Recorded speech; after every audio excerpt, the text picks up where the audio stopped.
민수기 32장 말씀을 보겠습니다.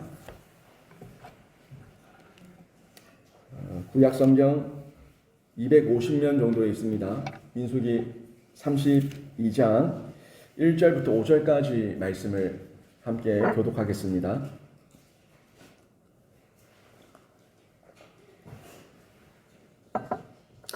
민수기 32장 1절에서 5절까지 말씀이에요. 제가 1절 말씀 먼저 봉독합니다.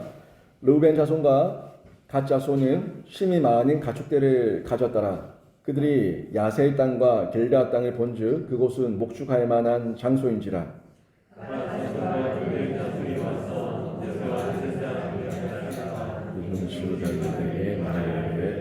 아다롯과 디본과 야셀과 니므라와 헤스본과 엘르알레와 스밤과 느보와 부온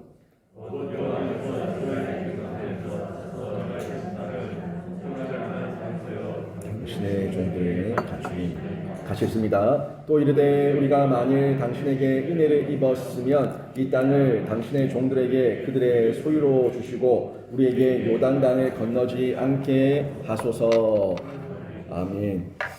이 자리에 나와 예배한 우리 모든 성도님 한 분 한 분이 세상의 미혹 가운데 주님의 은혜와 안목으로 이기고 주 안에서 열매를 맺는 신자가 되시길 주님의 이름으로 축원합니다. 오늘 제가 수요 예배 제목을 견물생심이라고 제목을 정했는데, 견물생심의 뜻을 여러분도 아시죠? 좋은 물건이나 좋은 것을 보고 이 마음 가운데 욕심이 생기는 경우를 견물생심이라고 합니다. 누구든지 좋은 물건을 보면은 가지고 싶고 또 좋은 걸 보면 부럽다라는 그런 마음이 가질 수 있습니다. 그게 인간의 마음이죠. 좋은 물건, 좋은 어떤 사람, 어떤 그런 관계, 또 만남 이런 것들에 대한 바람과 또 기대를 가지고 있는 거, 그거는 인간이라면 누구든지 가질 수 있습니다. 인지상정이죠. 보고 경험해보고 또 체험해보고 맛보니까 좋은 것도 알게 되고 비교도 되고 이거는 인간이라서 어쩔 수 없이 가질 수 있는 그런 마음인데, 근데 우리가 마음에 갖고 싶다고 다 가질 수 있는 것도 아니고 먹고 싶다고 다 먹을 수 있는 것도 아니고 내가 다 인정받고 싶다고 내 마음대로 할 수 있는 것도 아니에요. 뭐랬죠? 책이 넘어진 거네. 난 피아노가 혼자서 치는 줄 알았어요. 이게 넘어졌구나. 네. 기계가 고장난 줄 알았어요. 네, 어디까지 했습니까? 아무튼 그렇다고 우리가 먹고 싶다고 가지고 싶다고 다 먹을 수도 없고 다 가질 수도 없어요. 때를 따라서는 우리가 마음에 일어나는 탐욕이나 욕심이 있어도 절제를 해야 됩니다. 절제할 수 있는 능력을 하나님께서 우리 인간에게 주셨어요. 이걸 이성이라고 얘기하죠. 이성이 타락한 이성도 있지만 하나님께서 주신 바른 이성은 주 안에서 나의 분수를 아는 거예요. 나의 처지와 나의 상황과 나의 환경 가운데 나의 처지 가운데 맞게끔 절제해서 쓸 수 있는 거, 이걸 규모 있게 쓴다는 거예요. 규모 있게 쓰고 규모 있게 우리가 지출을 하고 또 계획을 세우고 이런 모습들 가운데에서 우리 이성이 활용이 된다는 겁니다.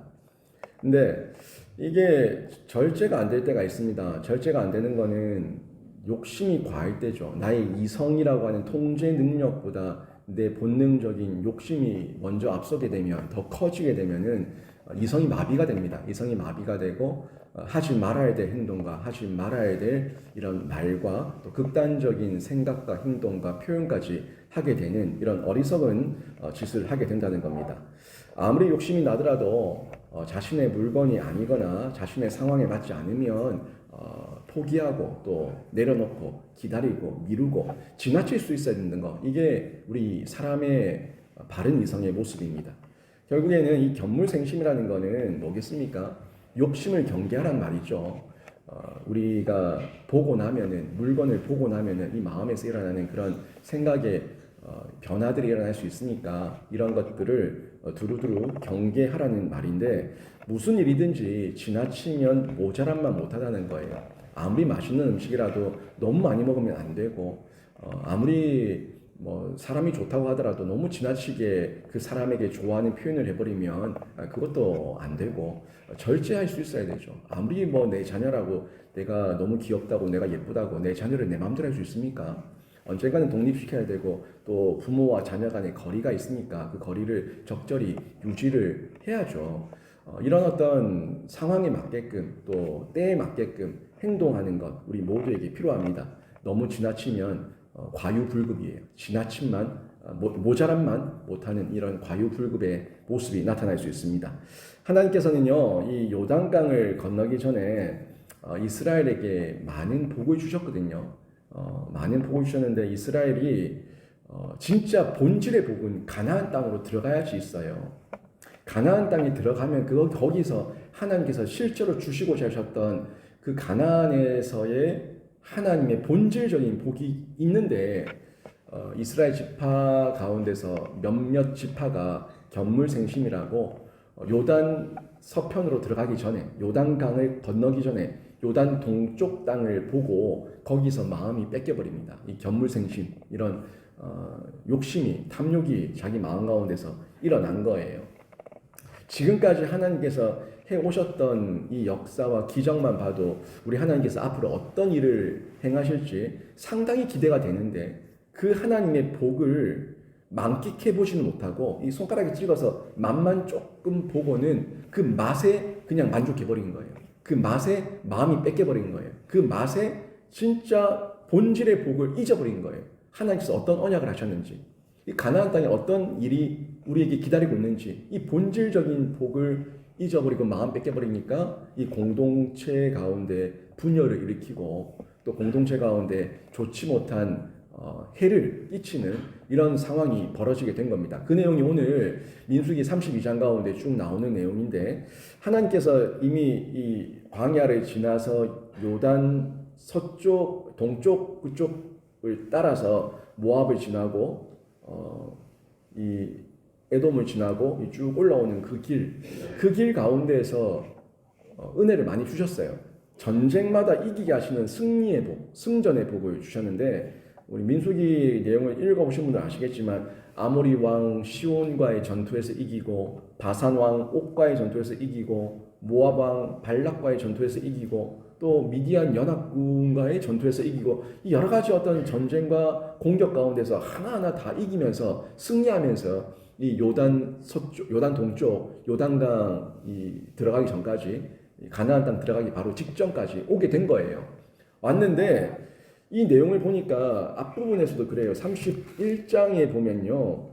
31장에 눈을 한번 잘 보세요. 눈에 보시면 이 군대가 이스라엘 군대가 이 싸움에서 이기고 돌아와서 미디안 5 왕과 전투하고 이기고 돌아와서 엄청난 전리품을 얻었습니다. 엄청난 전리품을 얻어서 이 전리품을 막 나누는 숫자가 계속 나와요. 뭐 소는 어떻고 나귀는 어떻고 또 뭐 이러쿵 저러쿵 하면서 뭐 몇만이고 몇 명이고 계속 이 전리품을 군인들과 회종들에게 분배하는 내용, 이 내용이 민수기 31장에 쭉 나오는 내용인데 절반은 모든 전리품의 절반은 군인들에게 줬고 그 전쟁에 참여했던 군인들에게 나눠줬고 또 절반은 그 모든 회중들에게 12지파에게 골고루 분배 나눠줬다는 거예요.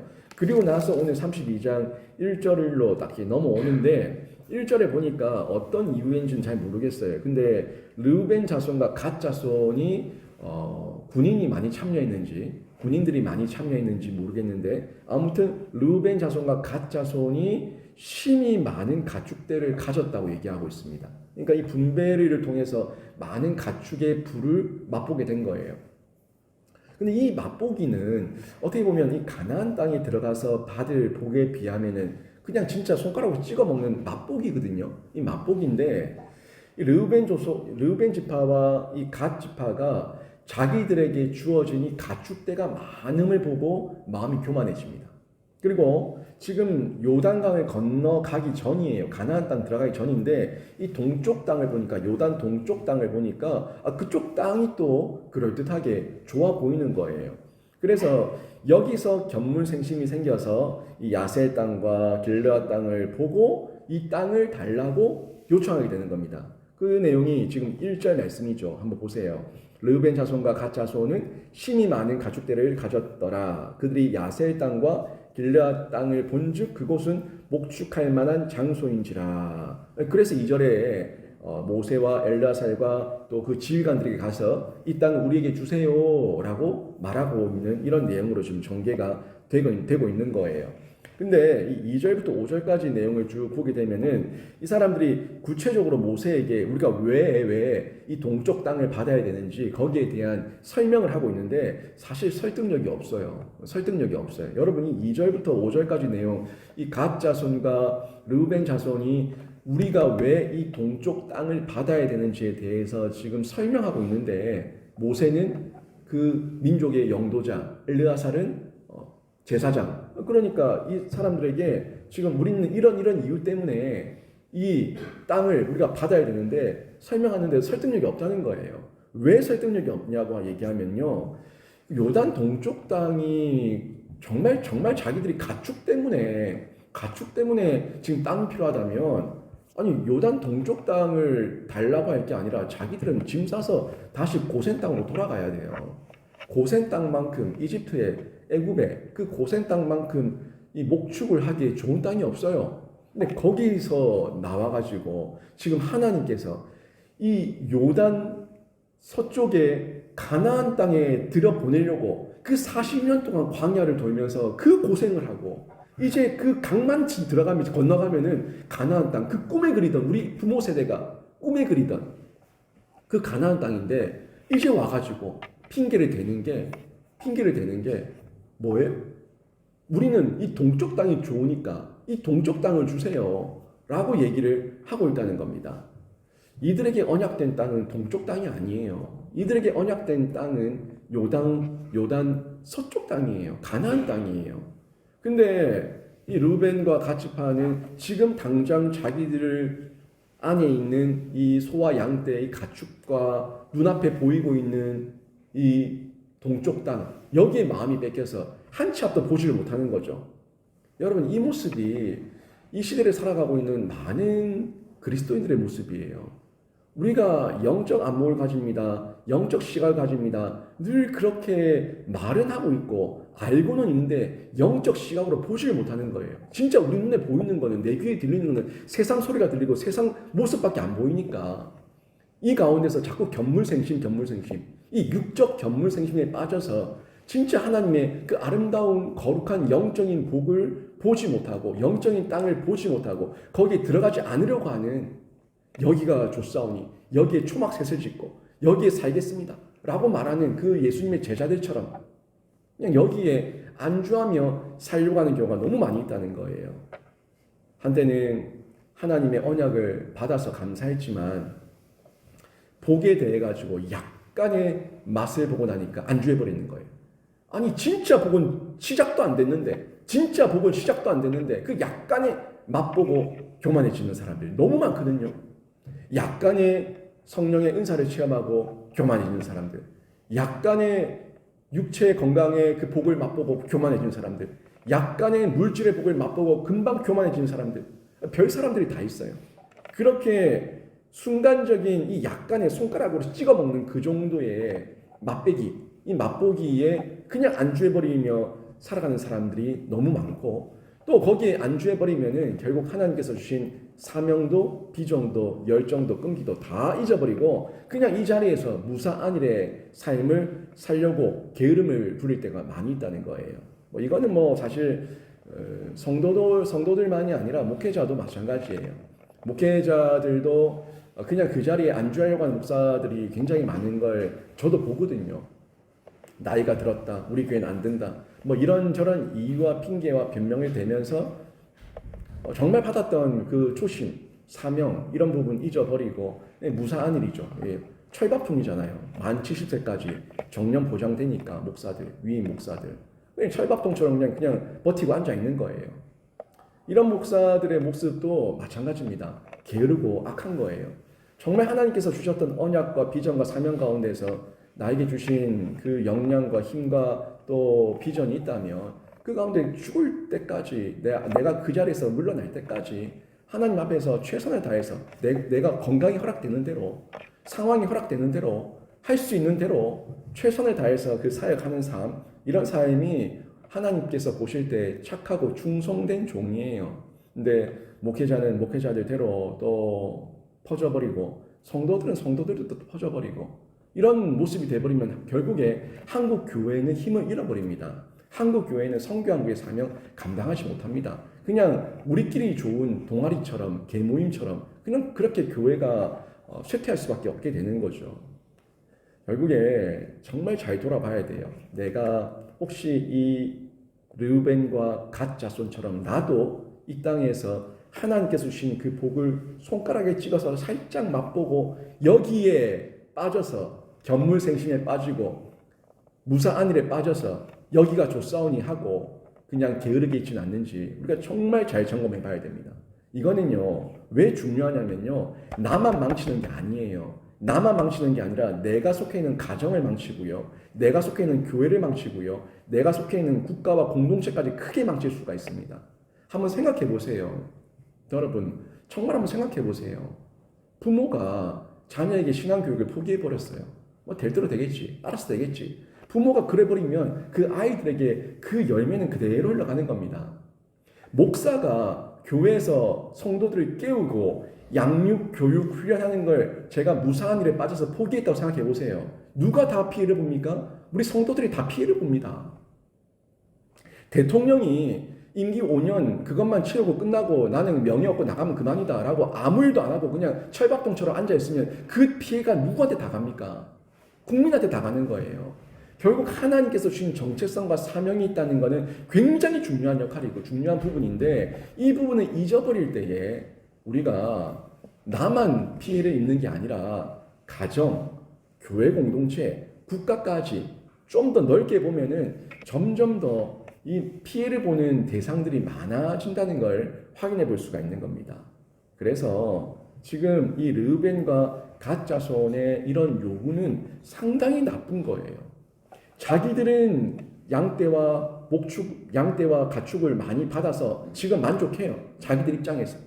하나님의 복, 가나안에서 주신 복 잊어버렸어. 지금 만족해. 그리고 눈앞에 동쪽 땅이 있는데 아니 굳이 왜 들어가야 되냐고. 저기 들어가면 아낙 자손들이 있는데 굳이 왜 들어가야 되냐고. 요단강 왜 건너야 되냐고. 그냥 여기서 살면 안 되냐고. 굉장히 합리적이죠. 인간적으로는 굉장히 합리적이에요. 가축도 있겠다. 땅도 있겠다. 지금 이미 많은 전쟁에서 승리했겠다. 그냥 여기서 살면 되지. 굳이 왜 들어갑니까?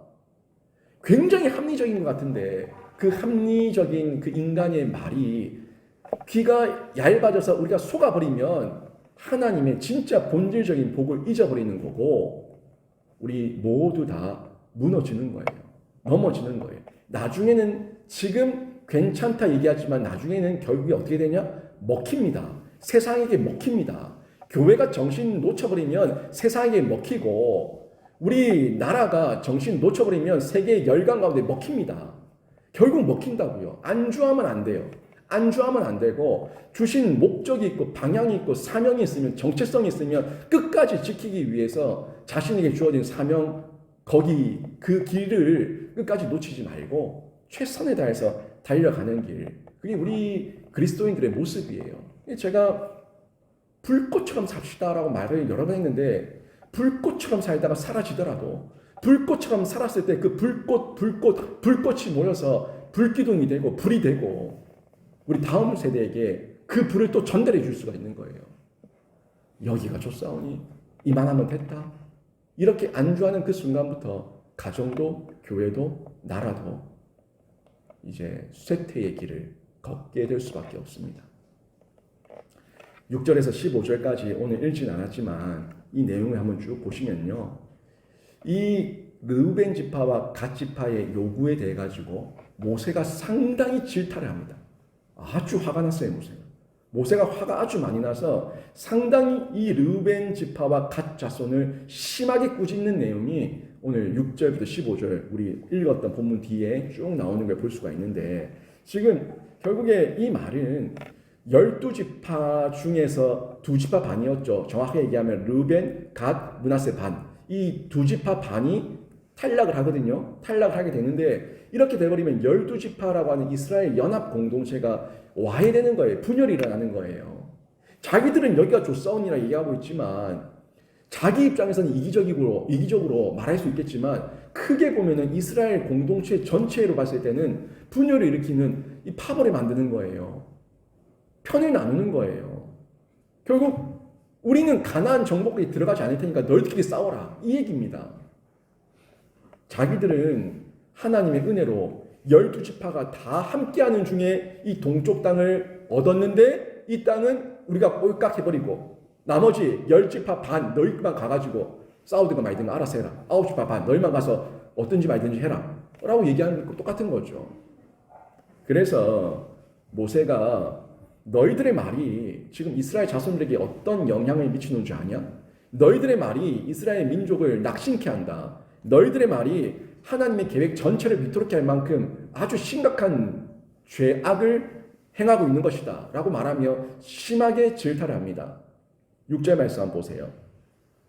모세가 갓 자손과 르우벤 자손에게 이르되 너희 형제들은 싸우러 가거늘 너희는 여기 앉아 있고자 하느냐. 7절 너희가 어찌하여 이스라엘 자손에게 낙심하게 하여서 여호와께서 그들에게 주신 땅으로 건너갈 수 없게 하려 하느냐. 아주 직설적으로 얘기를 하죠. 그 다음에 14절 보세요. 보라 너희는 너희의 조상의 대를 이어 일어난 죄인의 무리로서 이스라엘을 향하신 하나 여호와의 노를 더욱 심하게 하는도다. 15절 너희가 만일 돌이켜 여호와를 떠나면 여호와께서 다시 이 백성을 광야에 버리시리니 그리하면 너희가 이 모든 백성을 멸망시키리라. 그러니까 너희 때문에 이 이스라엘 민족이 다 멸망당할 수도 있다. 이렇게 심한 어조로 얘기를 하고 있습니다. 그리고 나서 이 8절부터 이 13절까지 어떤 내용이 나왔냐면 이 내용에서 과거에 40년 전에 있었던 가데스 바네아 사건을 얘기하는 거예요. 가데스 바네아에서 어떤 일이 있었습니까? 12지파에서 한 명씩 정탐꾼을 뽑아서 12명을 가나안 땅 정탐을 시켰죠. 그때 10명이 그 아낙 자손들을 보고 이 간담이 녹아서 우리는 그들 앞에서 메뚜기다라고 얘기하며 이 거짓 허위 보고를 합니다. 자기들의 마음에 좋을 대로 자기 감정대로 얘기하는 거예요. 그것 때문에 난리가 났죠. 물론 갈렙과 이 여호수아는 아니라고 얘기했습니다. 아니라 하나님께서 여호와께서 우리와 함께 하시면 저들은 우리의 밥이라 얘기하면서 우리의 먹이라고 아무것도 아니라고 우리 할 수 있다고 믿음의 보고를 한 2명과 부정적인 보고 한 10명 그 10명의 보고 때문에 낙담하고 좌절하고 낙심한 이 이스라엘 민족이 하나님 앞에서 반역합니다. 하나님 앞에서 대항하고 대적하며 하나님 앞에서 원망을 쏟아낸 거예요. 그래서 결국에 어떻게 됐습니까? 40년 동안 광야를 돌면서 그 험난한 시간을 보내고 이제 겨우 이 요단 동쪽 편에 왔는데 너희가 또 여호와 앞에서 이스라엘 민족을 낙심케 하고 이스라엘 민족을 다 벌받게 하려느냐 멸망시키려고 하느냐라고 얘기하면서 질타를 하고 있는 겁니다. 실제 그렇죠. 르벤과 갓지파의 이 발언은 매우 이기적이에요. 나밖에 모르는 거예요. 내 자녀밖에 모르는 겁니다. 내 가정만 생각하는 거지 민족과 나라와 하나님을 향한 그런 생각은 전혀 없는 거예요. 무엇보다 자기들이 광야에서 40년 동안 돌았잖아요. 거기서 태어나서 거기서 40년 동안 돌면서 얼마나 많은 고생을 하면서 이 동쪽 땅까지 왔습니까? 근데 그 40년 동안 살았던 그 과거의 아픔들과 어려웠던 부분들을 다 잊어버린 거예요. 뭐 보고? 가축 보고. 뭐 보고? 땅 보고. 이 손가락에 살짝 찍어놓은 이 복을 보고 마음이 다 뺏겨버린 거예요. 이게 우리 세상 속에 살아가고 있는 여러분의 자녀들일 수 있습니다. 이 세상 속에 살아가고 있는 많은 그리스도인들의 모습일 수 있습니다. 말은, 문의는 제가 그리스도인입니다. 제가 교회 다닙니다. 제가 모태로부터 예수 믿었습니다. 저희 엄마도 권사고 저희 아빠도 장로고 저희 아빠도 안수집사고 저희 아빠 목사고 아무튼 뭐 저희 집안은 다 예수 믿는 집안입니다. 라고 말은 하는데 그들은 마음을 뺏겼어요. 마음을 뺏기고 아무런 도전도 일어나지 않아요. 가야 될 요단강을 건너 가야 될 그 요단 서쪽 땅에 대해서는 관심이 없어요. 여기가 좋사오. 그러니 마음이 흔들려서 늘 무너지는 거예요. 늘 휘둘리는 거예요. 늘 여기저기 기웃거리는 거예요. 그러면서도 자신들의 과거에 하나님께서 주셨던 은혜, 하나님께서 주셨던 여러 가지 언약의 약속들, 신앙의 추억들 잊어버리는 거죠. 기억을 못하는 거예요. 이런 이유 때문에 모세는 지금 8절부터 13절까지 그 가데스 바니아 사건을 다시 한번 열거하면서 이야기를 한 겁니다. 이런 역사를 너희가 가지고 있는데 또 잊었냐? 너희가 그 광야 세대에서 태어나서 지금 여기까지 왔거늘 너희가 이걸 잊었냐? 또 불순종으로 범죄해서 온 나라와 민족을 흔들어 놓으려고 하느냐? 라고 말하며 야단을 치고 있는 겁니다. 여러분, 눈에 보이는 것이 전부가 아니죠. 정말 눈에 보이는 게 전부가 아니에요. 오늘 뉴스를 보셨겠지만 그 마약 사건 때문에 조사를 받고 있던 이성균 씨라고 하는 배우가 자살했잖아요. 왜 자살했을까요? 왜 죽었을까요? 그 사람이 가지고 있는 재산이 오늘 기사를 보니까 대략 300억이 넘는데요. 자산만 대략 추측이 300억이 넘는 재산을 가지고 있는 그 사람이 왜 죽었을까요? 마약을 했으면은 처벌받고 다시 회생하면 되죠. 왜 죽었을까요? 48인가밖에 안 된 사람인데 왜 죽었을까요? 그 사람에게는 이제 돈이 필요가 없는 거예요. 명예와 인기와 돈을 바라보면서 미친 듯이 달려왔는데 아무 의미가 없는 거죠. 영원하지 않은 거, 진리가 아닌 거, 그걸 붙들고 살다가 그냥 무너져 버리니까 그 무너지는 그 내리막이 어디가 끝인지 모르는 거예요. 극단으로 치닫게 되는 거죠. 과거에 최진실 같은 배우도 마찬가지고요. 눈에 보이는 게 전부가 아니에요. 돈 많은 사람들은 다 행복할 것 같아요. 수백억, 수천억 갖고 있으면 다 행복할 것 같아요. 아무리 수백억, 수천억이 있어도 자기 안에 예수 없고 생명 없고 비전이 없고 정체성 상실해버리면 살 이유가 없으니까 그냥 자기 생명 하찮게 던져버린 인생, 이런 시대, 이런 세상 속에 많은 사람들이 살아가고 있는데, 그런데도 우리 자녀들은, 우리 그리스도인들은 진짜 영원한 진리, 영원한 생명, 예수 그리스도에 대한 그 소식을 들었음에도 불구하고 견물생심, 내 안에 정보가 있고 지식이 있음에도 불구하고 견물생심, 하나님께서 그렇게 많은 언약과 복과 신앙의 추억을 주셨음에도 불구하고 또 견물생심, 그 순간에 눈앞에 보이는 세상을 보고 흔들리고 유혹당하고 미혹당하고 넘어지는 거예요. 이 세상 떠날 때 돈 10원짜리 한 대도 갖고 가지 못합니다. 집문서, 땅문서 갖고 갈 거 아무것도 없습니다. 알몸으로 왔으면 알몸으로 가는 거예요.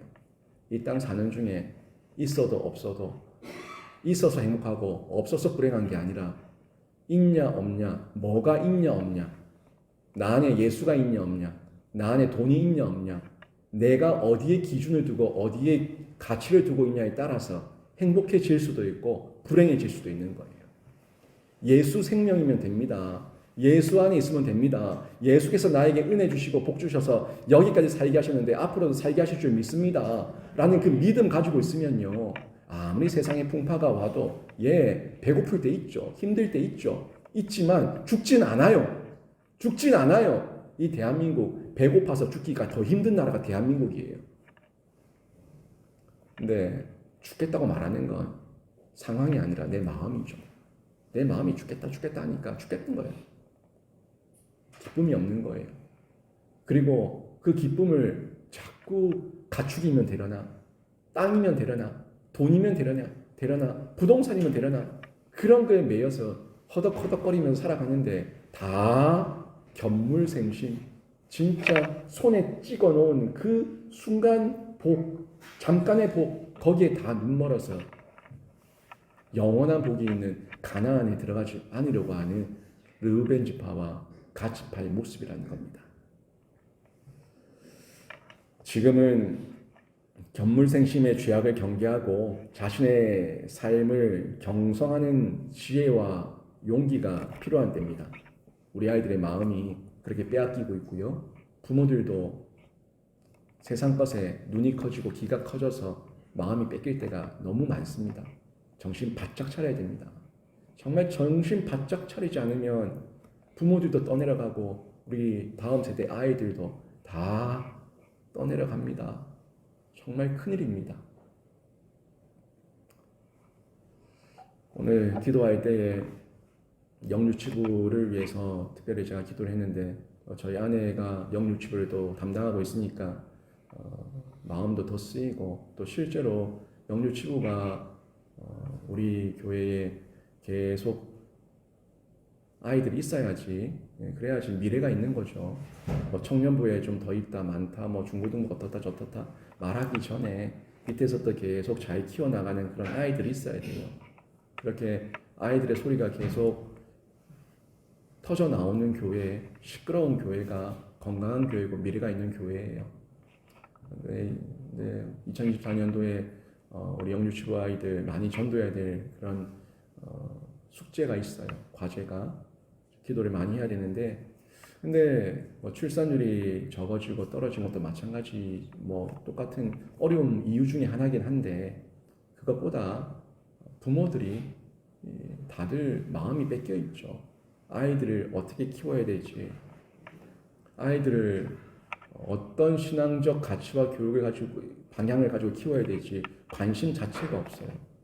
많은 부모들이 맘카페 이런 데서 떠들어대는 세상 소리에는 귀는 커져 있는데 정작 그 모든 인성과 성품의 가장 기본이 되는 예수님의 인성, 예수님의 성품 다 거기서 나온 거거든요.